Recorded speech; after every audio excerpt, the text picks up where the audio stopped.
की जो प्रक्रिया थी वो खत्म हो चुकी है।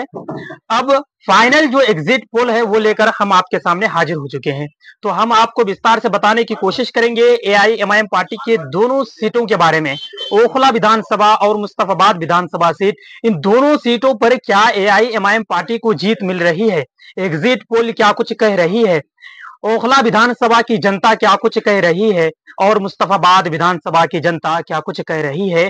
कहीं ना कहीं इस वीडियो में आप सभी एआईएमआईएम पार्टी के चाहने वालों के लिए खुशी की खबर निकल कर आ रही है। इस वीडियो को आप लोग अंत तक जरूर देखिएगा, तब आप समझ पाएंगे कि एआईएमआईएम पार्टी के जो दोनों उम्मीदवार चुनावी मैदान में है, क्या दोनों उम्मीदवार चुनाव जीत रहे हैं या नहीं।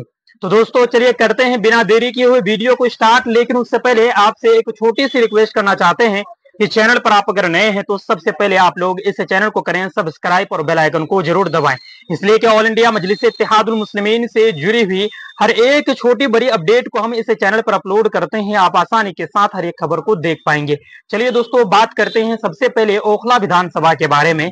पार्टी ओखला विधानसभा में पूरी मजबूती के साथ उतरी थी और बैरिस्टर असदुद्दीन अवैसी साहब ने भी काफी मेहनत किया है। आज वहां पे मतदान की जो प्रक्रिया थी वह खत्म हो चुकी है। एग्जिट पोल क्या कुछ कह रही है, चलिए हम बात करते हैं ओखला विधानसभा सीट के बारे में। दोस्तों हमारी जब बात हुई, हमारी टीम जो मौजूद है ओखला विधानसभा सीट पर हर एक बूथों पर जाना हुआ। 5 बजे के बाद वहां पे वोटिंग की जो प्रक्रिया थी वह खत्म हो चुकी। उनके बाद सर्वे क्या कुछ कह रही है, एआईएमआईएम पार्टी क्या चुनाव जीत रही है। तो दोस्तों एआईएमआईएम पार्टी को वहां पे जो वोट मिली है लगभग 60% जो वोट है एआईएमआईएम पार्टी के उम्मीदवार शिफाउर रहमान साहब को मिले हैं। दोस्तों उनके बाद जो आम आदमी पार्टी के उम्मीदवार हैं अमानतुल्लाह खान, उनको वोट मिले हैं लगभग 15%।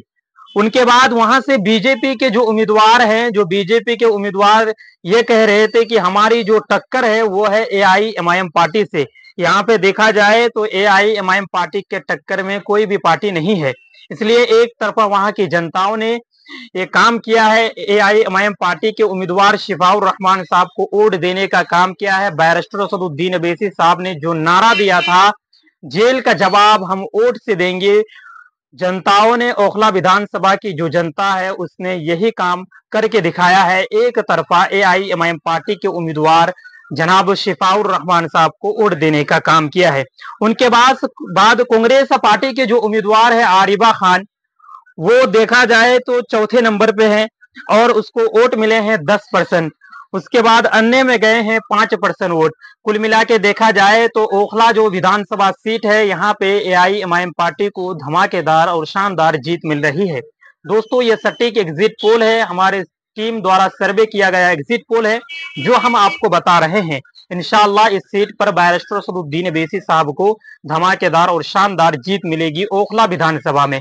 ओखला विधानसभा की जनता ये पूरी तरह कन्फर्म कर चुके हैं और वहां से ये आवाजें भी निकल कर आ रही है। हर एक बूथ से जब जनताओं से मिलने की हमने कोशिश की तो उन लोगों का यही कहना था कि हम लोग शिफाउर रहमान साहब को वोट दिए हैं, हम लोगों का एक ही मकसद है कि शिफाउर रहमान साहब जेल से बाहर आए, इसलिए हम लोगों ने वोट दिया है।